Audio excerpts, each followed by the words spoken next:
Hey everyone, welcome to this Sunday night isolation footy talks. Luke Wileman, KJ, Stephen Caldwell. I haven't seen a bigger fall from grace as last week at the Maracana and now stuck at Hampden Park. You must have done something awfully wrong last week to have that fate, Stevie. Phenomenal stadium, mate. Look at the background there. I've seen some games, this stadium, KJ. You're in quarantine. You had to go home. Exactly. Back to Hampden. Home. There's no bigger home than Hampden Park, Glasgow. And we lost Sir Alex Ferguson this week as the producer of the show. So we've got Miguel Herrera, former Mexico boss, now Club America, as the person in charge of the show. So it could go quickly off the rails at any moment, given his history.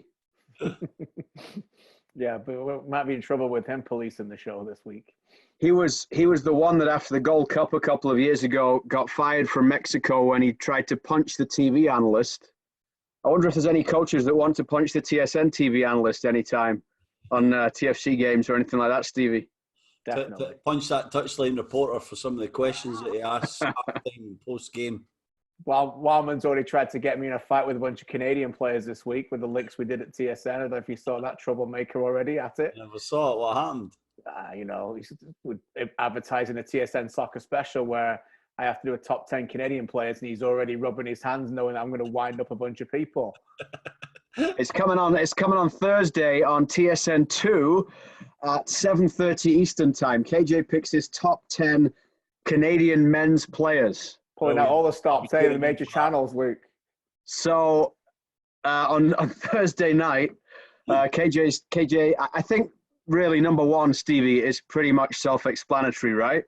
I mean, KJ can't give anything away, but come on. I'm not allowed to say anything. He'll be a brave man to go away for Alphonso Davies, but we'll see. We'll see. Look, young Jonathan David's doing some good stuff in Belgium. He is. Just wait till he picks Zachary Broguiard, though, as his number one. That'll be a surprise. But that's coming up Thursday on TSN. There's also an Alphonso Davies special coming up, KJ, as well, soon as well, which we're filming this week. Yeah, looking forward to it. We're going to do a few specials. And as you said, the more controversy, the better for your point of view, because you could just sit back and watch it all come in, right, Luke? Listen, yesterday afternoon, I was just flicking through the TV channels, and on TSN, they were re-showing the opening game of the 2014 season. It was a bloody big deal. Jermaine Defoe scores 2 for TFC on his debut. And I wasn't surprised by that, obviously, because I'd seen it and called it in the first place. But I was surprised about how youthful Stevie looked. How thin. It was like 2 decades ago. You looked like a teenager. I was in good shape then, guys. I really was. I was flying fit at that point. Yeah. Fall from grace, KJ, yeah. That's what happens when you join the media, mate, and you got to Yankee Stadium buffets and stuff.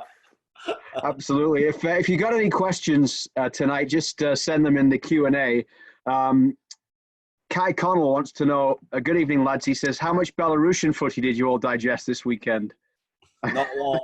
I'm sure KJ watched all the games. I didn't, but I did see flicking through the channel last night that there was highlights on TSN at ESPN Sports Center. Of the Belarus League? Yeah. Are you really? serious? Yeah. Wow. Honestly, yeah, highlights on Sports Center. Yeah. Oh, that's impressive. The thing about that game that was on yesterday, that Seattle game, apart from Stevie, was just looking back on that TFC team. Can you remember the team, Stevie, to start the game? Yeah, we did this recently, didn't we? It was Julio Cesar in goals. It was Mark Bloom, Stephen Caldwell, Daniil Henry, and Justin Morrow. It was Jackson, Bradley, Osorio, and Alvaro Ray, and then it was Diro and Jermaine Defoe up front. Yeah, and that was a season where they showed some signs of promise through the season, and then it all sort of came to a halt, didn't it? Yeah, it's sad to say, but the first game was actually the highest point of the season, and we had some other good moments, but just the anticipation heading into that game with Bradley and Defoe joining, Diro coming back, and some of the additions that we had brought in, obviously Morrow's first season, We were very optimistic that it could be extremely successful, and then we get the first game. We're away to Seattle, always a tough place to go, and the US broadcast picked it up, and it was the early game, and there was a lot of hype around it, a lot of build up to that match, and we went there and we put in a brilliant performance. A sort of performance it wasn't really seen by TFC at the time, or hadn't been seen by them in the whole history. So it was a big game. It was a big day. We had a superstar who could put the ball in the back of the net. We had a midfielder who could challenge the best of them, go box to box. He was sensational that day, Bradley. I still say it's the best game I've ever seen him play, maybe because I was out there, lucky enough to be out there on the park, but he was unbelievable. And obviously we had a bit of grit and determination to see the victory in the end. But unfortunately, it just kind of went. I think we believed that we had to play a different style, KJ, than what was suited to us at that time. We were good when we were tight, we were hard to beat, we could always get a goal. We felt like because of the additions we had made, that we had to be a bit more open and outgoing and play more possession-based football, and it didn't actually suit the players that we had at that time. And so as the season progressed and we tried to become more expansive, it affected us in a negative way. Yeah, interesting. I mean, obviously, you know that a lot more than I'll ever know. I mean, I was on the sidelines that day. I didn't see the game yesterday on TSN, but just for my own reflections, I remember just this overwhelming feeling of having seen the team from day one, of thinking that was so unique. Yeah, it was like, what, season 8? Yeah. So it's just, I know they'd had some high points prior to that, but they'd never, ever had that player, like you said, like Defoe. And there was no thought at that time that this guy was going to go home. It was only positive. It was like, oh, well, they've got Jermaine Defoe. I was like, this guy might score 35 goals. It was that good. This is a guy who still wanted to play for England in the World Cup. Like, little did we know that, 2 or 3 months later, the wheels would literally fall off the bus, so to speak, and everything will be done. But I remember that. I remember Julio Cesar that game too. It's a story I always talk about. But the saves, a couple of saves he made, I think one. Obafemi Martin's playing that game. Yeah, he did. Yeah, a save on him in the second half. We just comes out. It made it look so comfortable. I remember thinking this guy's a different level as well. So that was the one time that Obafemi Martins got out of Stevie's pocket all game. Hey. Yeah, it was. We had a good first half. We were defending well, but we obviously scored the goals, and then the second half was like the Alamo at times. They were coming at us in waves. I think I had a really good block from Martins when it looked like it was a certain goal, and I just kind of chose the right side, blocked it over the crossbar, and then KJ says Julio made a great save, and it was Bradley Orr came on. We kind of strengthened up the back line a little bit, and we got the victory. And the game was sort of 1 p.m. Pacific Coast time, so we finished the game, we were hyper, we had something to eat, we went for a few beers as a team and really bonded. And I had vivid memories of just like the sort of celebration and the kind of enjoyment of what was coming, and so the anticlimax of what actually came was a bit disappointing. But I always think everything's for a reason, and it set that foundation, it set a tone. It suddenly, TFC in that one game, KJ, tell me if I'm wrong, but they went from being the kind of laughing stock of the league to being, these guys might actually do something with some of the guys that they've got out there in the field now. Oh, definitely. And I don't bring this up as a negative, but I remember Carl Kelly writing a piece that they were favourites to an MLS Cup right after that game. And it was like straight away, like, you go to Seattle and you play that way, and you've got Defoe and you've got Bradley playing that way, Captain Marvelous Caldwell and centre back, the spine was there. And, obviously it didn't work out that way, and the season is long in Major League Soccer. But look, as you said, some lessons needed to be learned. I think during that run too, I think that Bezbatchenko really needed to learn lessons too, because it wasn't just about getting the best players. It was about getting the best players who could play with each other. When did Gilberto join? Not long after, right? I think. Yeah, he may even have been signed in, KJ, but I know he was involved in that game, so I don't know if it was something to do with the papers or whatever. But he was coming. He was certainly imminent at that point. Yeah, and that was a big signing, but he could never play with Defoe. It never ever worked, and so it was only when they started to really construct people together who could play together that they had any kind of chance. So what was that, Luke? I was saying, was it Gilberto and Defoe when they were pushing each other off the ball for the free kick at New York, or was that Gilberto and somebody else? It was unbelievable. It was Gilberto and Defoe. We were at New York. This was around about June time. It were absolutely sensational, that game as well, actually. It was before maybe the World Cup break. And we ended up drawing 2-2, but we passed Red Bulls off the park that night. That was us trying to be more possession, but we had a great game. And I see the two of them, they're over the ball. I'm standing way back at the halfway line, of course, but I'm right behind it, KJ. And I see the two of them fighting, and I'm like, right, somebody step away. And it went on and on for, 15, 20 seconds. I'm effing furious at the back. I'm thinking, this just looks pathetic. Like, somebody step away. And I'm going to come up and sort it out. And I see it's Gilberto hitting it. I'm like, this guy, honestly, I was like, what's going to happen here? And I had the best vantage point in the whole stadium. Maybe Defoe was the only guy that had a better one. But Gilberto walks up to this thing and he hits it like I've never seen a ball hit before. It was just so pure and perfect. It was pretty straight at Luis Robles, but there was no way he could get to it. It crashed off the net. What a moment. And, over to the sidelines, I run over. I never used to celebrate goals, guys, because I was too tired to run up the park and enough to run back. I used to stay back and get ready for the onslaught that was usually going to come. But this time I had to celebrate. We jumped on each other with the subs and the coaches. Another great moment in TFC history. Probably his biggest moment, actually. Gilberto, yeah. In your career, Stevie, is there something that stands out with teammates fighting? There must be a few incidents, at least one or two you can actually mention. Yeah, Kev and I did a little piece on this, actually. We called it Footy Fights. We're going to release it at some point, but we had a good chat about Footy Fights. And of course, the one that always comes to mind is Boyer and Dyer, Lee Boyer and Kieran Dyer at St James's Park. And I wasn't there. I just left maybe about 8 months before. So, but I remember coming in after the game and guys are saying, Boyer and Dyer have had a fight. They both got red cards. And at the time, we, as professionals, we weren't even sure that resulted in a red card. It was still, violent conduct, and it was 2 reds for the same teammates. And so anyway, we were desperate for match of the day to watch that one. But my favourite one was I was playing at the DW Stadium in Wigan. We were playing Bolton. And my partner that day I was playing for Wigan. And my partner was Antolin Alcaraz, a Paraguayan centre-half that we signed.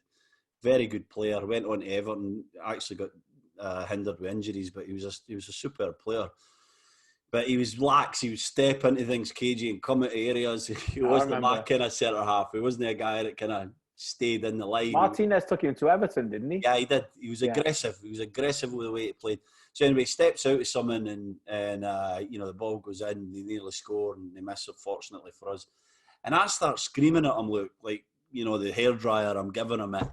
And I'm thinking, he's going to take it. And I've said something that he's just took real offence to.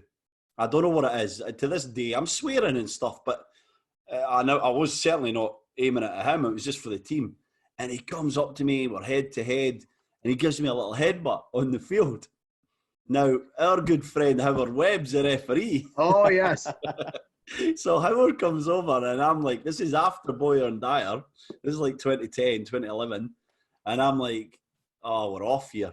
I'd done nothing, but I'm thinking we're off or he's off, And so I'm trying to diffuse it. I'm saying, oh, it's cool, Howard. And Howard's just, kind of diffuse the situation. And I just bite my lip. But we're coming after the game. We draw 2-2. I come in after the game and I'm walking up to him and I'm like, if you ever, I'm giving him it and pointing the finger. And he starts running at me and I'm like, oh, here we go. So we're running towards each other. There's 7 or 8 guys in the middle pulling us apart. We're scrapping in the changing room to get at each other because whatever, the cultures were completely different. And we made up. It was just one of the things. But that was almost a footy fight out there in the field. And it certainly was one in the changing room at the DW Stadium. Do you think it still happens as much these days? No, I think that I tweeted something the other day. It was Batty and Nicky Butt. I saw that. It was great. Brilliant. David Batty, what a legend, eh? Well, the Batty tackle was disgrace, like red card. And Batty gets up and he's angry about it. And, they're literally scrapping, pushing each other, but not just the little push that you see these days. they're at each other, and the ref, I think it was Paul Durkin, whoever it was, came over. Relax, calm down, guys. I think they both got a booking, but it was certain reds. But that football was like that then. There was more confrontation.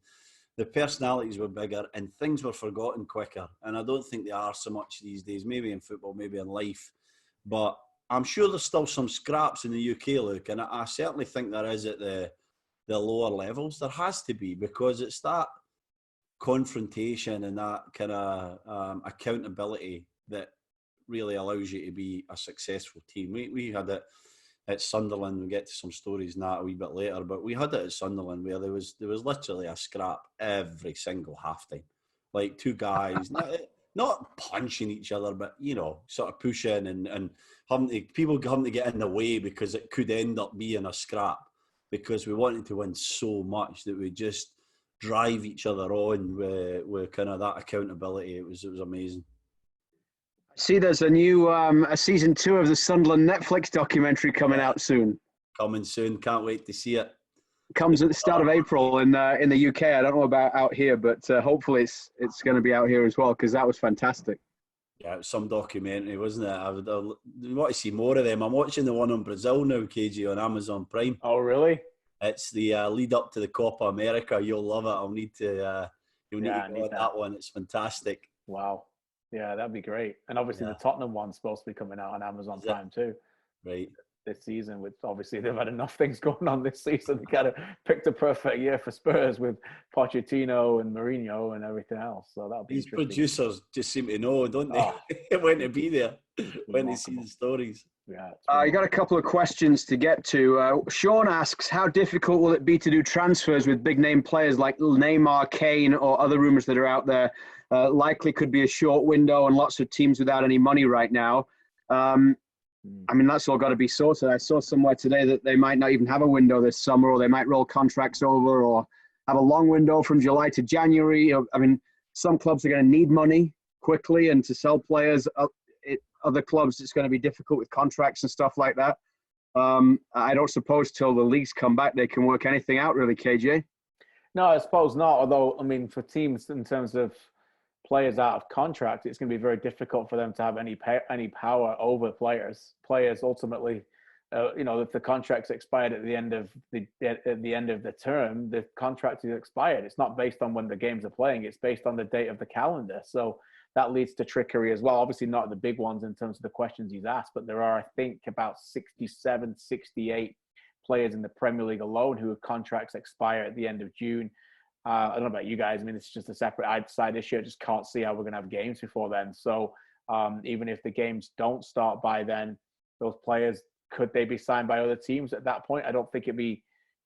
I think it'd be very difficult to say they couldn't be ultimately by European Union and laws. So we'll have to see how that goes, and then we may have a situation which is not uncommon to the past, where players are playing for different clubs at the end of finishing the season off when they're playing for somebody else before. But as I said, we're all old enough to remember that used to happen regularly before. But there's just so much uncertainty, Stevie, right now in terms of we don't even know when the games are starting. And there's reports today in the Independent that they might try and start them in June, based in neutral venues, and put these players in quarantine World Cup environments where they're not touching anybody else, to just get them done for like a broadcast environment where they can just play them in front of no fans. But look, all it is just a bunch of paper and pencils, and it's certainly not hard ink and cemented ideas at the moment. You just can't be, can it?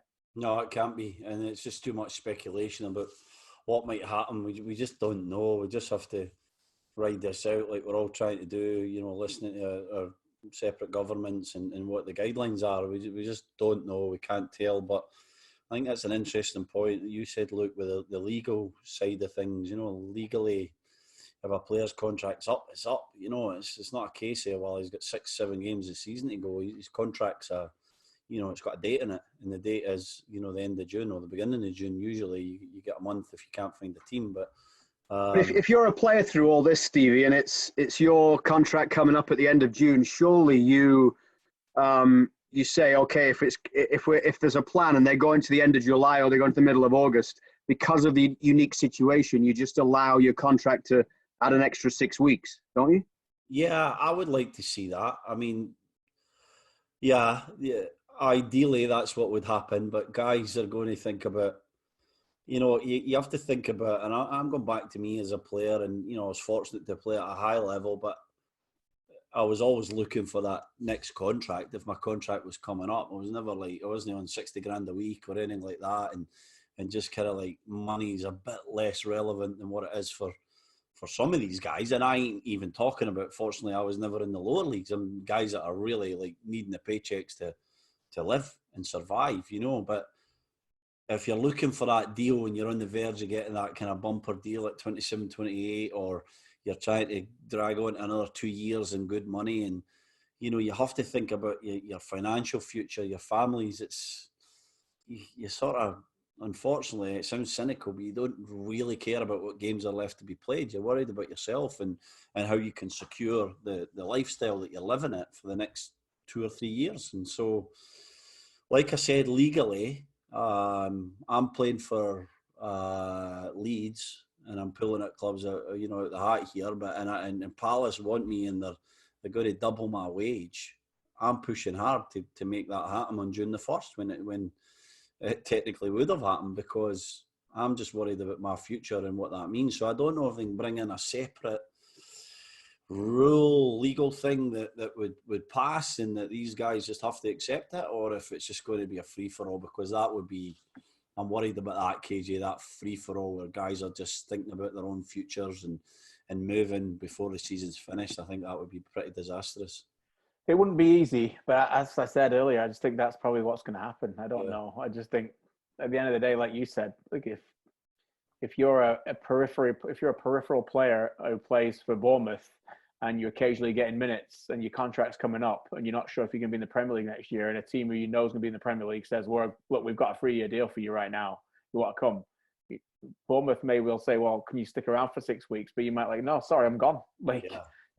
Loyalty is only there for a little bit. You got to look after yourself. And if you know that they're going to bin you anyway, if you get relegated to the Championship, then your player's got to look after the player. And that's the way it's always been. I expect it to be the same. But like I said, it's all just up in the air at the moment anyway, isn't it? A question from KJ's notebook. Somebody obviously very observant sees KJ's notebooks all lined up there along the all those impressive how many? And I see you got one on the desk. How many have you got behind you there in total? How many KJ's notebooks are there? That's just one shelf, actually. But I brought this one because he was talking about Wigan, and I thought it was the same year. This is 2012-13 Premier League.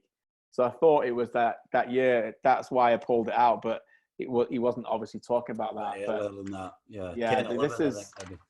This is like the Premier League when I've got all the minutes of all the players who played. Like Gaz is in here, Gary Caldwell, if you can see that. But you get all the players, the minutes played, and everything like that. Antolin Alcaraz is there right there with Wigan. And they drew with Villa on the last day of the season. Emerson Boyce scored. So stuff like that. But to answer your question, probably, I don't know, there's probably like 17, 18 there. Usually one for every year for Premier League season, major tournaments, Serie A when I covered that, all the World Cups, stuff like that. So, yeah. There was a question there as well, wasn't there? What was the question? In your opinions, who is the most underappreciated Toronto FC player? Underappreciated. Ooh, good question. Hey, you're making Stephen think. Whoever it is that's KJ's notebook, you're making Stevie think. Underappreciated TFC player. I think Jonathan Osorio is pretty underappreciated the way he's playing right now. I think Justin Morrow is always very underappreciated in the league. But MLS doesn't pick fullbacks when they pick their MLS best 11, so he's never got a chance to get in that anyway. Yeah. But I think two of those players come to mind right away. Stevie? Yeah, I would have to say Morrow. A guy who's just so consistent. He's been there since 14. That was probably his debut for TFC, that game in Seattle. And it was. I just think when we look around the league, we see the left backs. Within the league, I think he's one of the best. I think it has been for 6 seasons. Who else? Well, Greg Vanny would presumably say Marky Delgado. Well, he plays him every week, so he's not that underappreciated, is he? But yeah, I get it. He's but by everybody else. Unsung, isn't he? He's a bit an unsung guy where, he doesn't get the plaudits because he doesn't score the goals or do the flamboyant things, but he does the kind of hard yards and and he's pretty consistent, to be fair to him. He's still pretty young, so there's hopefully for him some improvement to come, and he could be one of the best midfielders in MLS if he keeps improving. But I'm thinking of a guy who consistently kind of puts up numbers, KJ, that never really got the plaudits, but I don't know if there is one. Yeah, like I said, those two come to mind for me. I'm not necessarily leaning on the Delgado thing. For me, I think he is who he is. And I think those who watch him every week and fans of him know what he is. And, I just think for me, Osorio has escalated to another level, particularly over the last couple of seasons. And as I said in our chat this week, in our top 10, without giving away what number he is, for me, he is everything and more you want in a Canadian professional footballer these days. He is the epitome of what you want to see, and how the professional environment, what we've seen since the birth of Toronto FC has allowed the birth of a player to develop that way. And that's what you want in a professional environment. You want players to come in, excel, play regular minutes, and have the league excel around you that pushes his level up as well. And that's, for me, what he does. And look, his athleticism is off the charts. He's extremely fit, as Stevie and I have talked so many times, which allows them to win the midfield battle so many times, because the midfield teams who play against him, Bradley and Delgado, fade often late in games. And those three have won the game a lot for the TFC, particularly down the stretch. But I just think, as I said on the TV this week, for me, he just passes that emotional intelligence test that so often you want when you're looking for any employee to represent you in any business. And, he doesn't get too high, doesn't get too low. He's aware of his own strengths and weaknesses, is aware of other people's strengths and weaknesses. He's kind of got a little bit more of a cerebral look at the game, that he's matured so much as well. And that's just me as an outsider. I don't know Jonathan too well. I do know him a little bit, covering him, obviously watching every game.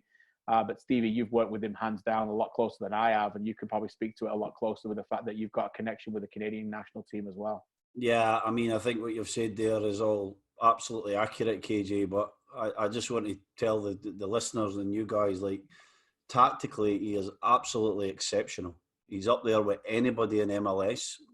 A lot of people that I've worked with throughout the years, even in the UK, he just gets it, and he gets it quickly. And so when we were asking for different things with the national team, I'm sure Greg Vanny would say the same things if he was on here now. He gets it so quickly, and he's always in the right space. So he has an unselfishness to his play that he will keep that tactical structure that you're looking for as long as possible and do the right things for the team. And that is an outstanding professional. That's someone who is an out-and-out team player. And there's moments where I think it's to the detriment of his own personal performance, because he won't go hunting the ball like some guys, because he's so in tune with the tactics, and he knows what's needed to create space for other people.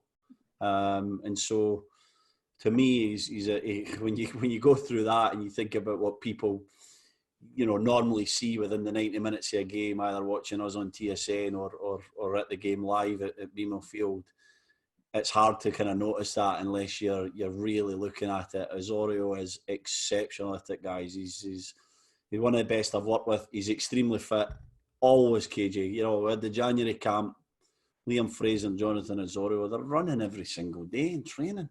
These guys are like doing pitch runs after training. They're so fit. They're just on another level. And that fitness allows them to do what he wants to do. I think it's allowed him to develop as a player, and he's matured as the years have went on. I think he was a bit impetuous when he was younger.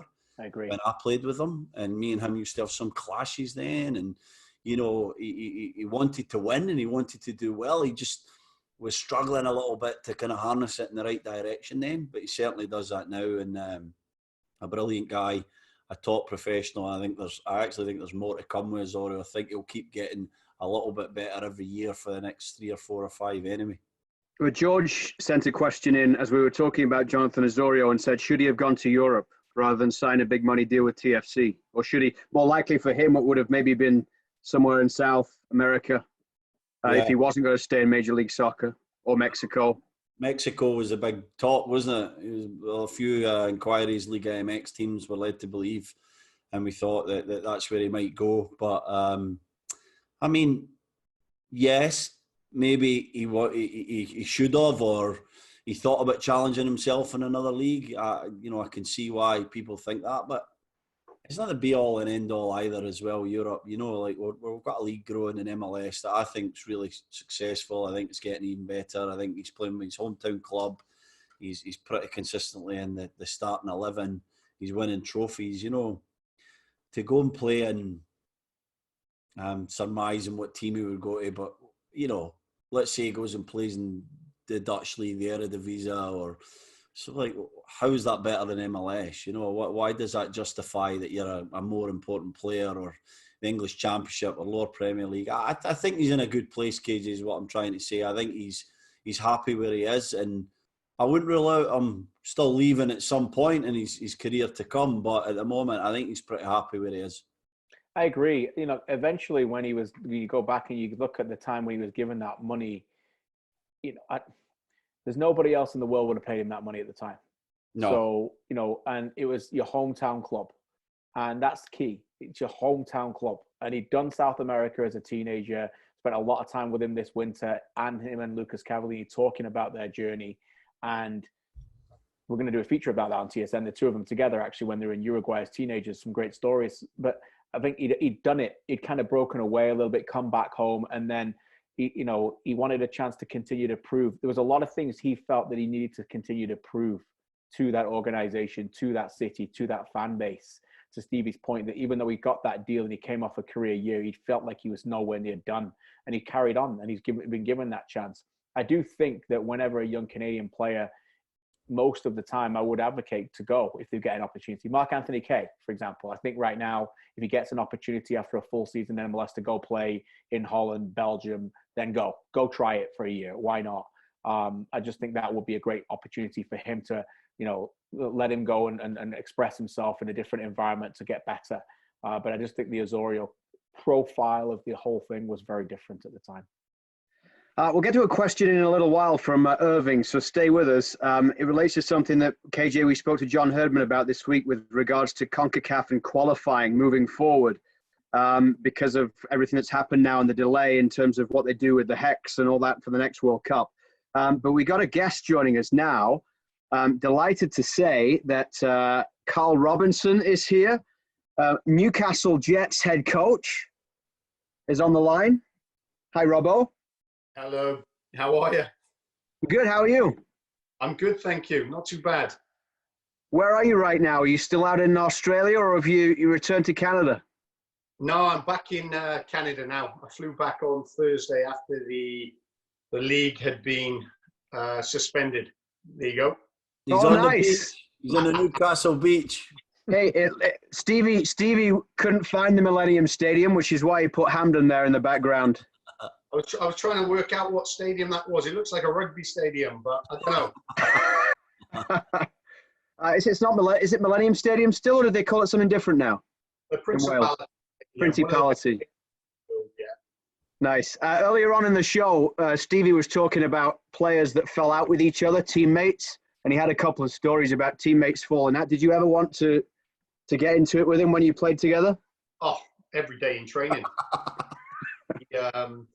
He talked about games where there was arguments in games, but let me tell you this, there was arguments in training every day, and it needed to be done because, some players were being a little bit lazy, lackadaisical, and they needed a kick up the backside. We couldn't, turn it on and off every day or whatever to prepare for a game on Saturday or Wednesday. So the so-called leaders of the team, and Stevie thought he was a leader, and I thought we used to lead together but argue together, so it was good. I've got a good story, Robbo. You remember this one? Remember when Big Mick, our manager, Mick McCarthy, joined in training that one time? And, this tells you what kind of level of competitiveness was in our training. And the corner comes in, doesn't it? And Big Mick goes in, and he comes out of this collision with like a big gash in his head. Remember, it was pouring down his face. He cut his head. He didn't know what was going on, did he? He got up, but what he'd scored, he was like this, and I said, "You haven't scored," and he turned around and it was all dripping, and then I think that was the only time you were scared to talk to him. His nose was sort of not at the best of times anyway, but it looked even worse then. But he encouraged it, didn't he? He loved the confrontation. He encouraged it, and he created this unbelievable spirit because there was nowhere to hide in that team, and I think it was a very honest group of players, and I love my experience here. train the way you play. If you train that way with that intensity and that desire, then when it comes to a game on a weekend or in midweek, you're able to. It's in your mind. It's repetition, and they say practice is the best. Perfect for when you play in these key moments, these high pressure situations. So that's something I've took with me wherever I've gone. As a manager now, though, Robbo, does that, if you see that happening with your players, how do you deal with that? What, with them stepping off the gas or them arguing? Arguing with each other. Listen, it happens a lot. Let me tell you this, and people don't hear about it nowadays because obviously you try and keep it tight-lipped and inside the locker room. And I'm a big advocate. What happens in the locker room stays in the locker room without a doubt, because if you let everything out or anything out, then it never ends in a good way. But it does happen a lot. Usually I get involved. I let them say their piece because I think it's important. Modern day player has a voice. They all think they're right players, and that's strange. But you've got to actually find the root of the problem. And it might be that you have to deal with it on Monday or Tuesday. It might be that you just have to nip it in the bud. But if you don't deal with it there and then, it just lingers and it never ends well later on down the line. So you have to deal with it straight away. Robbo, while we've got you here, obviously we talked about the Belarusian Premier League earlier on. I'm not going to ask you about that, don't worry. But they are one of the leagues still playing. But as of this week just gone, your league was still playing. In fact, you were still managing as of Monday night this past week. In Australia, the A-League suspended their league, much like most leagues around the world. But you actually managed Monday night against Melbourne for your team, Newcastle Jets, in a 2-1 win before it all ended and you were able to come back. But how was your experience there? And I'm not talking about past tense because it continues to go, but how much did you enjoy your time in Australia so far? Yeah, great. It really was. It's different. I wanted something different. I wanted to challenge myself. I waited out 14 months, as you all know, but in that 14 months, I did a lot of learning and, I went to see managers in Europe, all over the place, even in Major League Soccer, and I just wanted to, when you're a footballer and you move clubs for one or two reasons, and Stevie will tell you this, either for the financial gain or you move to play somewhere where you think you're going to enjoy it more. And that's where I was as a manager. And I had to decide, after being, a manager at my last club for 5 odd years, that I wanted to go in with the same desire, enjoyment, and enthusiasm as what I had 5 years prior. So I didn't rush into it. And when I went down to Australia, obviously the people are great. The accents are very funny, as we know, so you can't talk about that. But, speaking to the people, they were good people. And I just wanted to put that on my CV and say, well, he's managed to do something different and be successful, because at the end of the day, you can take a job wherever, but you're judged on wins and losses. You can only fool people for so long, but results at the end of the day speak for themselves. So I knew that it was a big project. I'm 7 games in, and obviously the unfortunate stoppage then, but it was crucial that it probably was stopped, because what's going on in the world is the more important thing at the moment, and trying to deal with that. So you mentioned 7 games, Robbo, and I think you were 4 wins, 2 draws, 1 defeat. You were 12 points off the playoffs when you started. Now you're 3 points off. What did you focus on when you first went there? Was there one specific thing, or what was the key for you to go into a new group that was obviously maybe faltering a little bit at that time? Yeah, it's and that's what you have to do as a manager. You go in, and the easiest thing to do, and in the 14 months I had off, I spoke to a lot of managers about how they approach going into the next job. When they go in, whether it's start the season, mid-season, during the season, and things like that.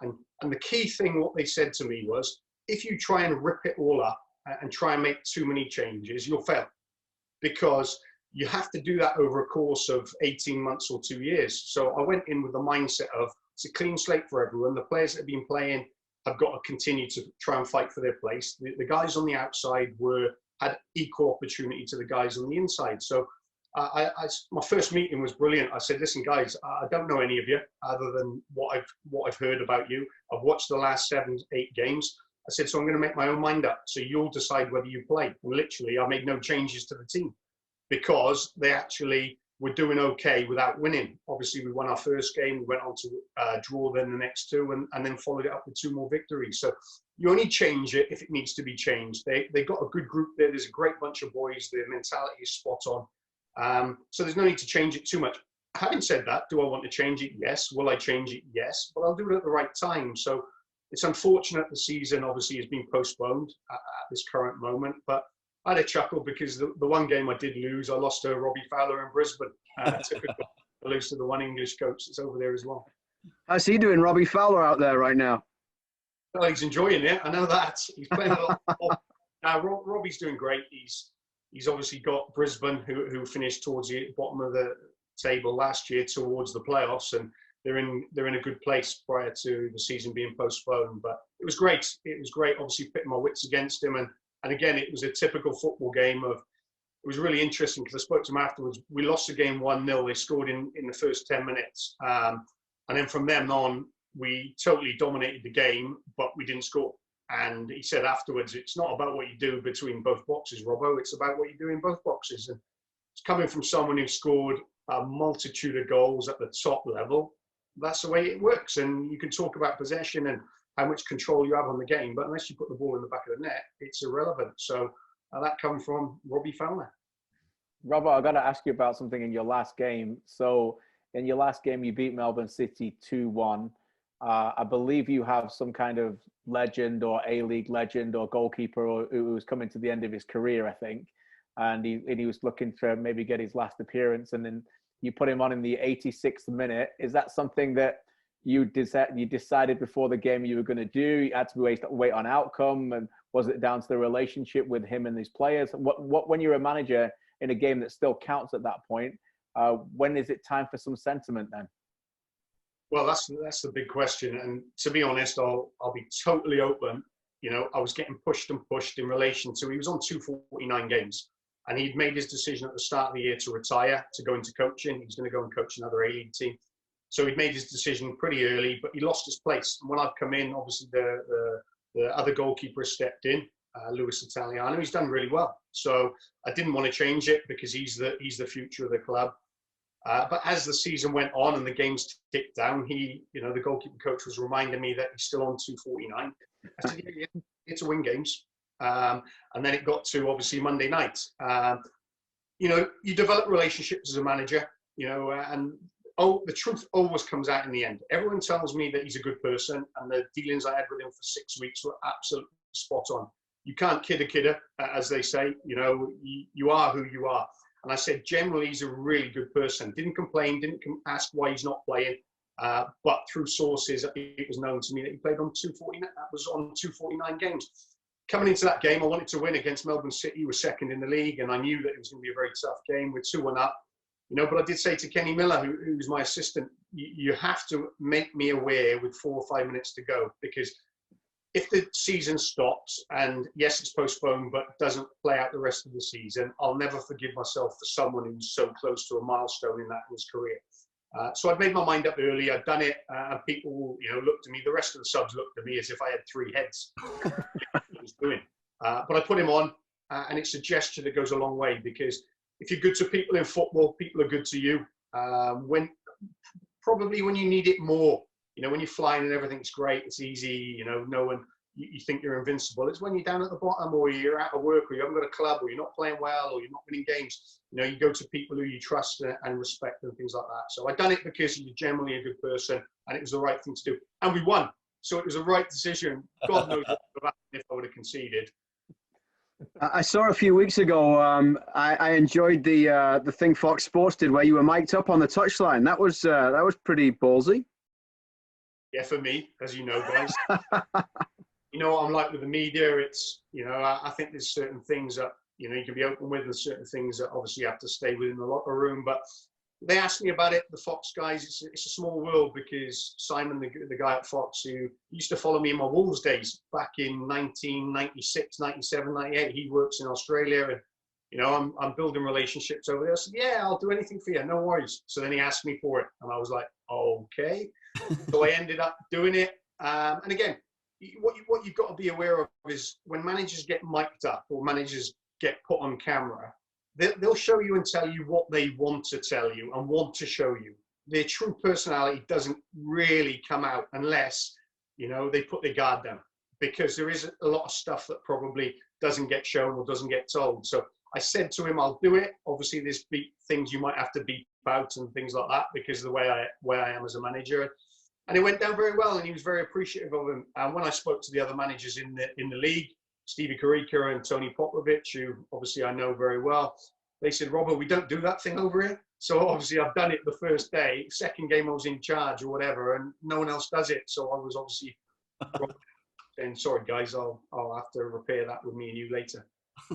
Hey, you were saying before, Robbo, about why you choose clubs, but it seems as if you choose them if there's a beach as well. Because I mean, you had however many years in Vancouver, and now I've never been there, but I've seen the pictures. It looks a nice spot. That's amazing. It really is a nice spot. And it's my son in the background on his surfboard, on his, I don't know, boogie board or whatever they call it. I was laughing because the first time he went, he's a Welsh boy who's lived in Canada all his life. He goes out on the waves, absolutely twisted him up. He went head first into the sand, comes up with sand in his mouth. I'm thinking, got a long way to be an Aussie, son.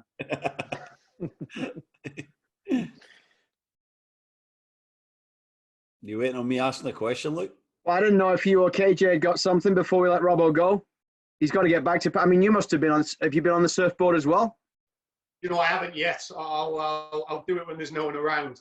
You know, I thought you meant me and Stevie there for a second. Like, we're not going there. Oh, Caldwell on the surfboard. There's no way Robinson can surf. I'll tell you that right now. I'll guarantee He'll be right in the sand. I will surf. Give me a year and I will surf. It's about as much chance of you getting over the halfway line when you play. Good stuff. Right, all right, Robbo. Thanks a lot for joining us. Thanks, guys. Cheers, mate. See you soon. Good to see you. Great to see Robbo back in the game after his time in Vancouver. And now it's weird, though. It's weird because you go through these phases of looking out for clubs that you never in your wildest dreams thought you would care about. Any like we went through it for 18 months with Partick Thistle or whatever it was, right? When Gaz was the manager of Partick Thistle. And it's like Chesterfield. And Chesterfield. I've never looked for a Partick Thistle result up until then or since then, but now I'm like an avid Newcastle Jets follower, like waking up in the morning, seeing what the scoreline was. It's weird how you all of a sudden get an affinity with clubs around the world. Yeah, it is. It's crazy, isn't it? And, you know, credit to Robbo because it was a brave decision to go there. And while it's still early days, there's a long way to go, but he's shown his quality so far. He's getting results, and that's what he does better than most, KJ. It's that ability to get results that I think like distinguishes Robbo. It's a pretty special gift to have. And, you know, the goalkeeper story is a little thing. He's on 249, but this is how Robbo builds that culture and builds that spirit and has successful teams because he makes gestures like that. He's brave enough to do it and take the flack if it goes wrong and to allow the guy his moment. And for me, he's again proven he's quite an outstanding manager and he's got a long future in the game. Yeah, the other thing I'd say is we didn't get much time to talk to him here, but I didn't want to get too detailed into it. But I think Australia is a really fascinating thing. It's, you know, having been there and having known people who live there, you know, they are universally overachievers in every sport they play.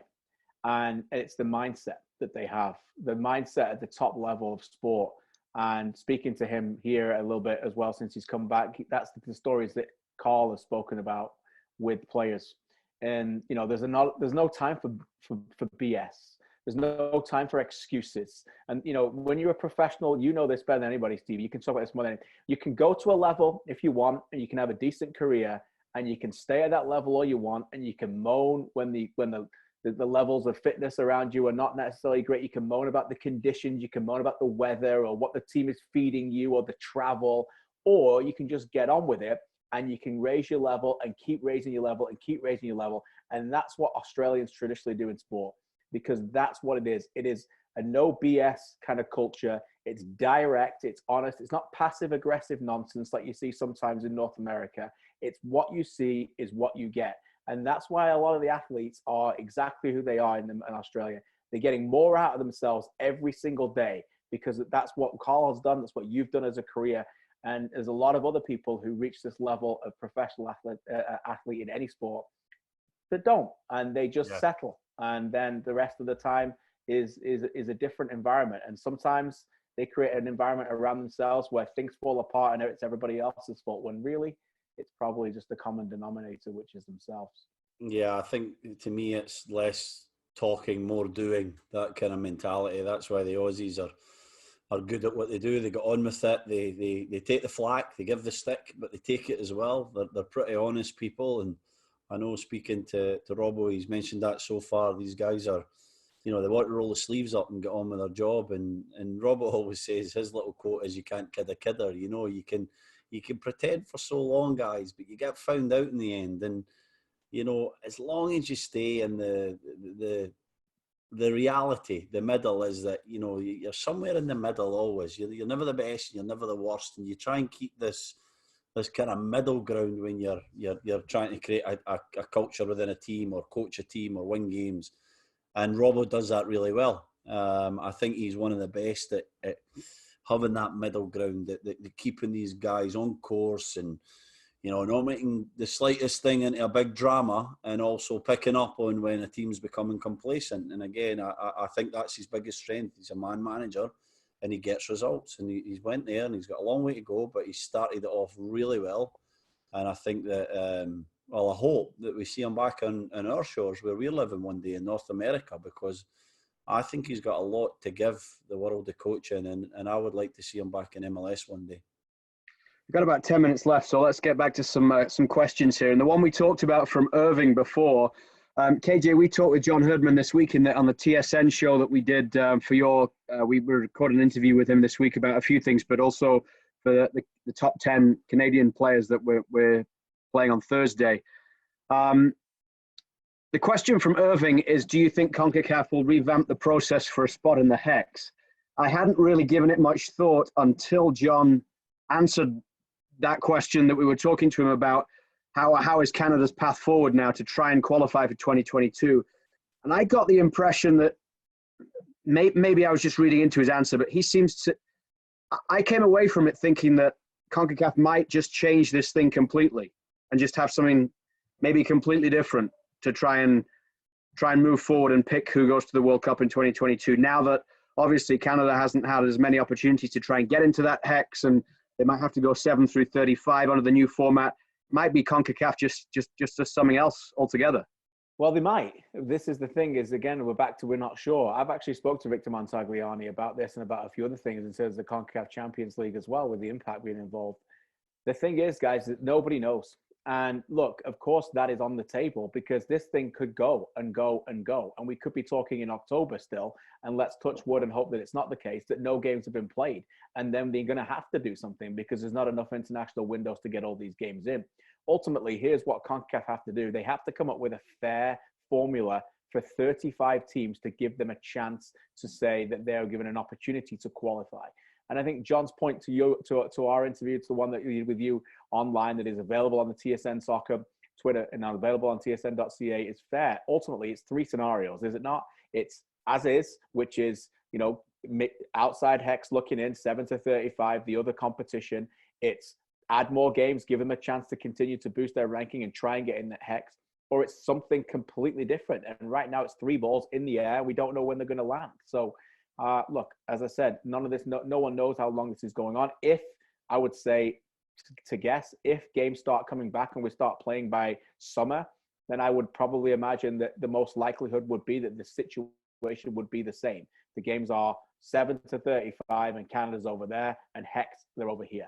But we don't know right now, Stevie, what the situation is. Until we get clarity, I don't think even people in the governing bodies know. Yeah, I'm sure they're talking about it, and they're trying to work out a scenario, but they don't know, because we don't know the date. So the big thing is, if and I would imagine it's seriously compromised, but if the June window doesn't happen as well for international teams, then all of a sudden Canada have missed 2 windows, 4 games, a number of points, trying to catch Curaçao, who we've already shortened the gap and was trying to get all the way there.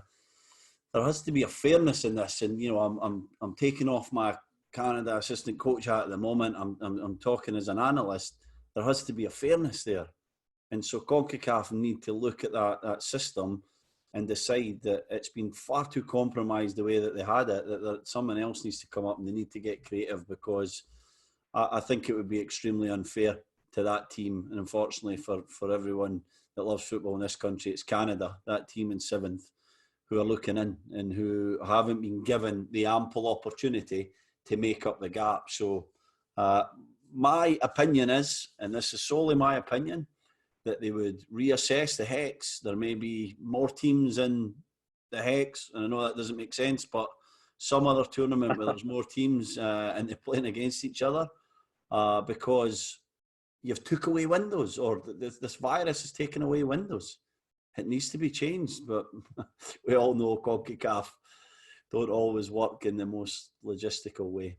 At the end of the day, although the top six is the top six because of previous performance up to this point, right? Yeah, I guess so. But you're pushing towards, you have an end date in mind, which is sometime after the June. So you're squeezing in these games. You've spent hundreds of thousands of dollars to bridge this gap to play matches that mean something. And then I get it. It's a sort of global disaster, a pandemic that's came along, so nobody could foresee it. But to me, when you've taken away someone's opportunity to qualify fairly for a competition, then you need to readjust it. You need to come up with a different format. Now, maybe that's going to be too difficult to do because I don't know how many windows that we're going to get between now and the 2022 World Cup. So maybe that will be too difficult to do. But like I say, I'm sure they're in a room right now. Vic's a great leader. They'll be trying to come up with a way that's fair for everybody and try and come up with a situation that's irrelevant to Canada being in seventh. Whoever's in seventh and eighth have a fairness to it, KJ, that they might actually, get into a level of qualifying that they hope to be in. Yeah, I don't want to say much more when I get to some of the last questions. I just say, at the end of the day, we don't know. But UEFA have got 54 associations to try and fit in.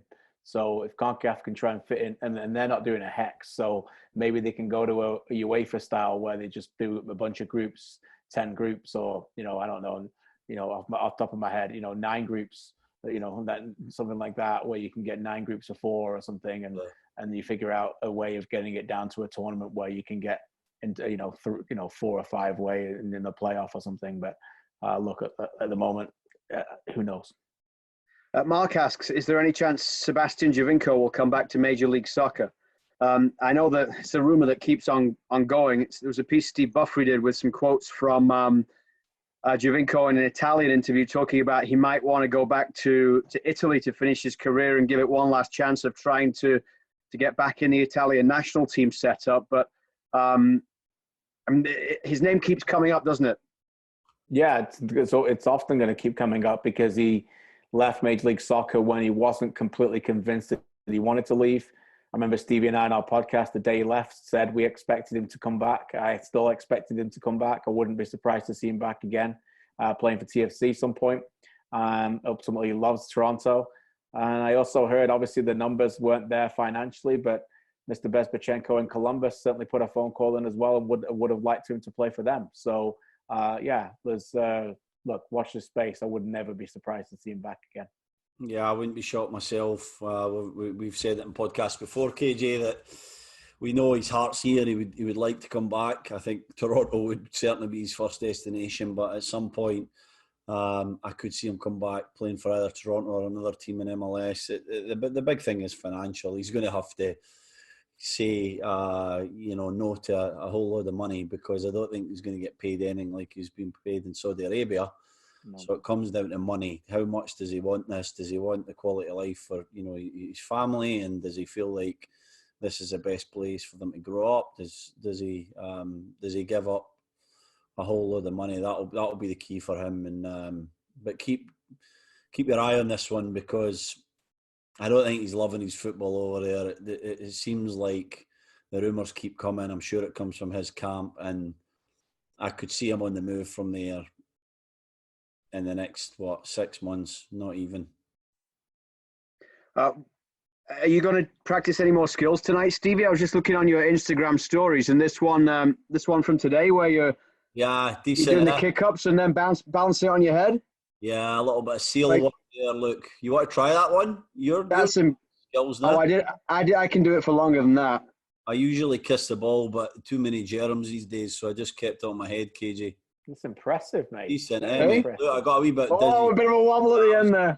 It was like I was drunk at the end. Were you inspired by Rohan Ricketts? I thought you wrote that at the bottom. Is that what it said?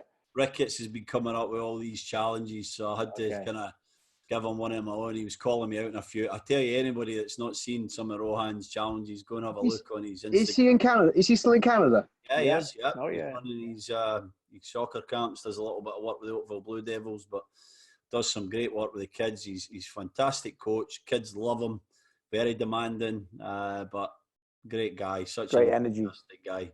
I loved working with him when I can't even remember what the year would be that he was at TFC, but I was working for the club 08 to 2010 and doing some online video stuff. And he had his own web series called Rolling with Ricketts. Yeah, oh yeah, I remember it. Yeah, it was Rolling with Ricketts, like. Yeah, exactly. The outtakes were even better, but he put some really good stuff together. He was great. Yeah, you want to ever going to get Rohan Ricketts fired up? Talk to him and tell him like how great teams like Atletico Madrid are. Honestly, like he used to come to the Footy Show radio station and on Sirius. We used to have him on when I was at the Score, and he could not get his head over why anybody would play the way that someone like that did. Like, it doesn't matter who it was. Like he loved it. He loved Arsenal, and then obviously Tottenham and Pochettino. Anybody who played anti-football, he just couldn't get his head around it at all. He hates them. So just wind him up about anything like that, because he's a great lad. He's got a massive heart, a lovely bloke. Well, we better let you go, Stevie, so you can practice some more kick-ups. How many did you get to with the toilet roll? What was your record with that? I got to 10. My last one was a tackle, but I got to 10. I got the last one in. I think 10 was the challenge, wasn't it? Yeah. I love some of these challenges. I'll come up with another one tomorrow. I don't know if it can be a skill. Maybe it would be a tackle or something like that, KJ. I'll tackle one of the kids and see if I can injure them or something. Yeah, did you answer the one that was going around with top 4 players that impacted? It was top 4 players that impacted your love of the game or something like that. Did you do that one, Stevie? I did it. My players were Paul McStay, Celtic. What a player. I watched him when I was a kid. John Collins, Celtic. Magnificent player. Went on to play for Monaco and Everton and Fulham. I'm forgetting my third one. My fourth one was Paul Gascoigne, Lazio. Because I was naming their clubs, KJ. I felt it was important to name what club it was, what moment of their career that made them so important to you. So we all watched Gazzetta Football Italia in the UK. Oh, you're going to make me cry, mate. It's amazing. When Gaza went to Lazio, wasn't it? You're going to make me cry. I honestly, like, you guys can go, and I'll just talk to everybody else about 1990s football for the next hour. This has just been my life for the last 2 weeks. Just anything 1990s football, I'm just deep diving into YouTube or books behind me or videos. It's just like, I found Des Lynam. Do you remember the end of the 1998 World Cup when Des Lynam narrated a poem to the montage of the 98? Do you remember this at the end of the 19? It's on YouTube. I got to send you the link. Honestly, I'll bring a tear to your eye. Boys. You cried. Won't bring a tear in my eye. I was pleased. I was cheering. Come on, no, it's not about England losing. It's just about how it's nothing to do with it. Nothing to do with it, mate. England for you guys. No. In England, they're going to re-show the whole of Euro '96. I just wish I could see that, because that was the best tournament for me. Lived that it. Was just like, don't need to see it again. Lived it already. It was so good. It was special. I've got a big envelope. I've got a massive envelope here called Euro '96 with almost every newspaper or magazine, tickets, the games that I went to. We'll have to pull that out one week because there's just some special stuff there. Euro '96 deep dive, KJ. I think Euro '96 deep dive. Let's do it. The Czech Republic, who made it all the way to the final. Their base was in Preston, my hometown. No way. Yeah, so they were based in Preston, so we went to see them, and we were hanging out. My brother got Karol Poborski's shirt. It was class. Yeah, it was. We should do like a memorabilia episode sometime. We should, because you must have. I mean, you must have swapped some shirts, Stevie. You must have got loads of stuff, KJ. Yeah, I got some stuff. I don't have as much as good a stuff as I would imagine Stevie does, but I got some old sticker albums and magazines and everything behind me. You know what? Wait there, because 1 second. He's going to get back. Yeah, guaranteed it's Sheffield United. I got to get something. Oh, listen. I got to get something now. Right next to me is a pile of my old jerseys that I had as a kid that my mum and dad sent over. This was the one the Blades wore when they got promoted to the Premier League in 18 or Division 1 in 89-90. But when I left Sheffield, see, I can't pay. I can't be bothered to pay for framing of jerseys and stuff because it's ridiculously expensive. I just got mine on hangers right on the walls because I'm cheap Yorkshireman. When I left Sheffield, Radio Sheffield, they gave me a Wednesday and a Blades signed jerseys. So this was the jersey at the time, the Blades, right? Wow. They signed it. This would have been 06, 07. There's a huge gap in the middle of the jersey here. Yeah. The reason being that the manager at the time was Neil Warnock. He would fine the players if anyone signed in the middle of a jersey on a signed shirt because he was the only person that was allowed to have the prime position signed on the jersey. He never actually signed my jersey, but that's why it's empty because of Neil Warnock. That sounds like Colin. He would make the players sign below and he would have the prime spot on the top. So why didn't he sign it? Is it because he knew it was yours? No, I presume he was too busy. Or maybe he didn't need anything that day, so he didn't have to set from me. So, you know, he was great sometimes, Neil, and then sometimes he wasn't. Memorabilia show. I love it. I have to pull out a bunch of stuff. There's just one more thing we need to do before we finish. You only mentioned 3, Stevie, of your 4. I've got them here. Do you know who the other one was? Was it Roy Keane, Manchester United? No, it was Manchester United, but it was Ryan Giggs. Giggsy, yeah. I had to choose a Man U guy because he was so important. I was thinking Keane, but then I realised how big a prick he was when he was my manager. So I went with Ryan Giggs. Major influence on me as a kid and what was possible, I think, KJ. Even although his skill was beyond the realms of possibility, his sort of background and character made everybody, I think, the UK think, I can be that. I can do that if I work hard enough. It's amazing. Yeah. Last one, because we're deep into Fergie time. Mark asks, best Euro or World Cup ever? Well, the only correct answer to this is Euro 96 and Italia 90. They are the best Euro and the best World Cup. Although the last one was pretty good, sitting next to you guys. They're nowhere near the best, but it's your World Cup and your Euro that's special to you. And Italia 90 will always be, much like Luke's, will always be my World Cup. I remember 86. I remember being in my grandparents' house when I was 8 watching the World Cup final. I remember a few moments. The way that Denmark played was always exciting. But Italia 90, it was dismal, it was boring, it was dreadful, it was magnificent. Yeah, but Pavarotti. It was Pavarotti, it was Platt, it was penalties, and so much more that it will always be, as a 12-year-old, the greatest thing ever. And Euro 96, because it was in our country. And, ultimately, I went to some games as a fan. It was right on the borderline of me becoming a broadcast / journalist and being a fan. So it was right before I could really come over there. And so that was pretty special for me as well. So yeah, they'll be mine. It's not the greatest tournaments ever in terms of overall play, but they'll be mine, Stevie. It's just about your age, isn't it? Yeah, it's about your age and the moments that you can remember, the feelings. That's what it's all about, isn't it? I think that I can remember watching a game in 86, Mexico 86. I think it was a Scotland-Uruguay game, the last game we drew 0-0. You got a man sent off so early. I was in Corfu with my family, with my dad, and it must have been 11, midnight, God knows what time, but we were trying to find a bar to watch the game. And I can vaguely remember that I was 5, almost 6 years old. So it's these little special moments. But yeah, I loved Italia 90. I really loved USA 94. I'm a little bit younger than you guys, so I feel like USA 94 was my World Cup. I remember trying to stay up for every game and, falling asleep, waking up to that sound. Yeah, I remember that. The telly was just blank and wondering what the score was, trying to get on CFAX to see what the score was of the game that I fell asleep during. Yeah, I remember them. I remember that I fell asleep during the Sweden-Brazil semi-final. Oh, it was boring, wasn't it? Oh, so late. A moment of brilliance from Romario. Yeah, exactly. The legend Joe Del Busso is with us watching tonight. He said the best World Cup is the 2006 World Cup for some strange reason. And he also asks, when do you see Huddersfield back in the Premier League? Which the answer is probably never. Although Huddersfield back in the Premier League sooner than Italy win the World Cup, Joe.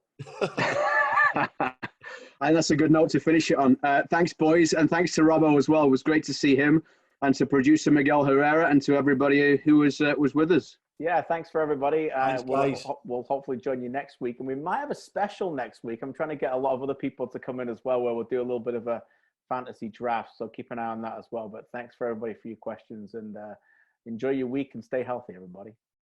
Cheers everyone. Bye.